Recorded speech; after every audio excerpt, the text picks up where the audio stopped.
So the order that is contested currently is that order that assumes universal validity of norms like normativity, human rights, and so on in a top-down logic.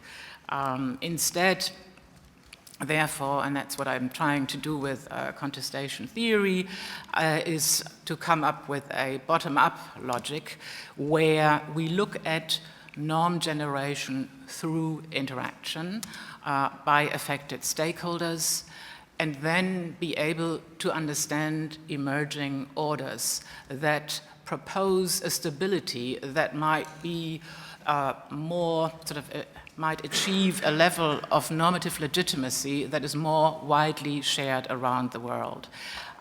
So that is then a bottom-up logic, and of course, coming from theory, I can juxtapose these two logics. We often are in between the two of them, but thinking bottom-up is a different dynamic in the way of where norms come from and how they work.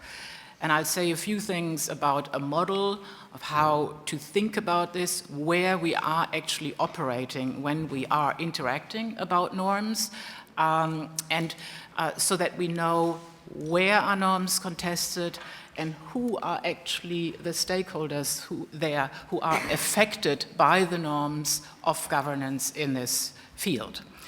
And the purpose of this, normatively speaking, would be broadly saying how to enhance access to norm contestation, so as to then own a norm.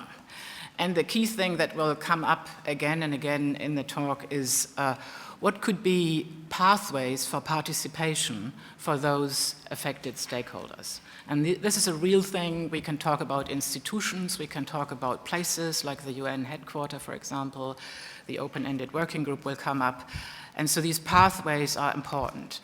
Now, I take this from the last meeting of the open-ended working group, the intersessional multi-stakeholder meeting that seemed quite promising. For me, I'm not a cyberspace specialist. I mainly talk about climate justice, but here I could see that you had a broader, sort of a more varied access of multiple stakeholders than, for example, when you talk about the COP, where usually civil society and non-state stakeholders are outside the gate. They are allowed to protest, but they are not allowed in.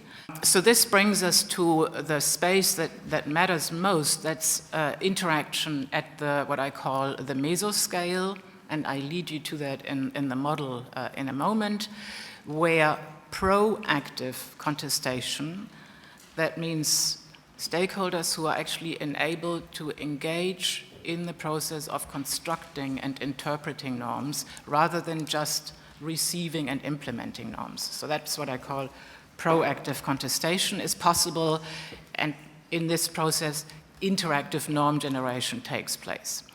And here I refer to what Jimena Kurowska said at the UN headquarters recently. The open-ended working group can actually be a conducive space to achieving cyber norm legitimacy.